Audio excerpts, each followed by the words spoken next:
If you're thinking of finishing off the interior of your basement, one of the most efficient and my favorite system for doing that is a styrofoam system like this. With me today is Doug Ivey with Dow Building Materials. Hi, Doug. Hi, Steve. So tell me more about your system. Well, remember, about 22% of the heat loss in a whole house occurs through the basement walls. So when you're finishing the basement, it's a real good time to insulate on the inside of the basement.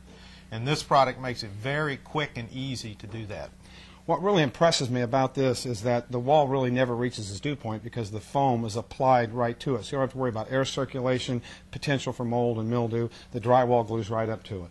Yeah, that's right, Steve. In addition to being easy to apply, it does insulate the wall very well. And as you say, it prevents warm, moist air from reaching the cold basement wall, so you reduce the potential for condensation and the problems that condensation can cause. Walk through the installation steps with me. Well, it's very easy. These come in 2-foot wide boards. You lean it up against the wall. If you want to, you can sort of temporarily hold it in place with a dab of adhesive. Then you put wood furring strips into the channels that are formed between two boards. You fasten that wood furring strip into the concrete with something like a Tapcon screw. That holds the whole system on the wall, and then the wood furring strips act as the point where you can attach the gypsum board over the whole system. Now, do you recommend gluing the gypsum to the foam? It'd be good to, you could glue and screw to the furring strips, and that would probably be adequate attachment of the whole system. But you don't actually need to glue the gypsum board to the foam? That's correct. What about wiring? Yeah, wiring is very easy too, since foam is very easy to cut. You can just route or cut grooves in the foam, and then you can use shallow electrical boxes to place into the foam. So, Doug, tell me about the acoustic properties of styrofoam.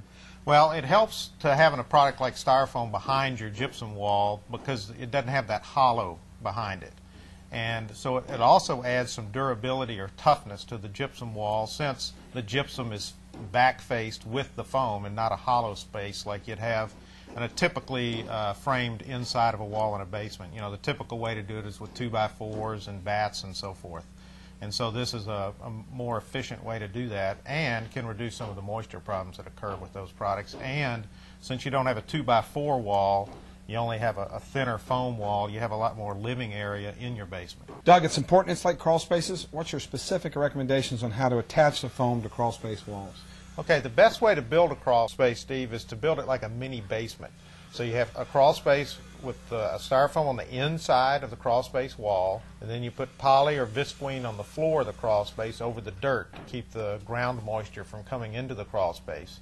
And that way it ends up like a mini basement. So you can attach the styrofoam or whatever foam you use to the inside of the crawl space wall with dabs of adhesive is one way to do it, or you can use mechanical fasteners. What are the rules as far as covering foam and leaving it exposed in living spaces and crawl spaces? Steve, most building codes require foam exposed in living areas to be covered by a 15-minute thermal barrier, and half-inch gypsum board is the typical way that's done.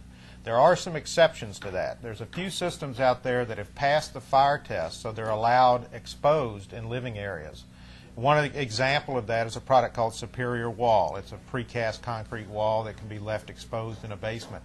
Other systems or products that are allowed are styrofoam and other foam products in basements or in crawl spaces, and also a product called Thermax can be left exposed in unfinished basements. Doug, thanks. Thank you, Steve. If you'd like to learn more information about foam insulating sheathing, check out the other videos on this site.